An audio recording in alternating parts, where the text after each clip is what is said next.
Alright, YouTube, it's BJ20. This is the next day after the battery install. Not having any problems with any shifting. I'll just put a piece of wood right here for right now, just to block any access here. So far, no problems. I already driven on it. It's doing pretty good. I've driven the freeway, hit a couple of bumps here and there. No problem with the battery placement. I will eventually do better than this by installing something better, but so far so good. I'm here today to show you guys what I've been doing. Yesterday, while I'm underneath the truck now, I'm at the starter location. If you see this gold wire here at the starter, I went ahead and installed that wire to the starter. It's cold wire.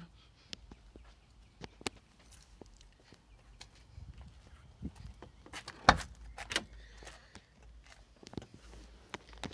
have a toggle switch located near the ignition switch.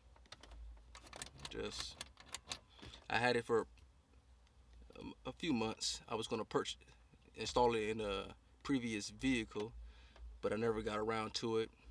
It's been just sitting in my garage, so I figured why not use it. Eventually I'm going to change this out to something better. This is just for something for right now, just to use what I have. I might keep it in there, who knows. But the part that's on my starter is this part right here. I don't know if, well, behind here is fused. It's fused at the toggle switch that goes to the cold wire on the starter. And this one here, there's another wire from the toggle switch that goes to a non-constant. They're both power, but one is constant fused, one is non-constant. Show you guys.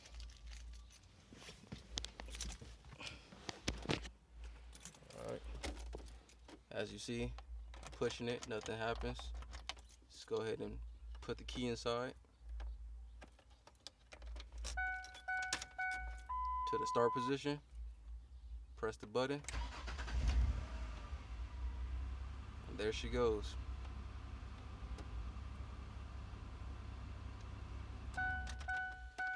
I'm just doing little upgrades, little things here and there for the truck. Let me know what you guys think. Thanks for watching.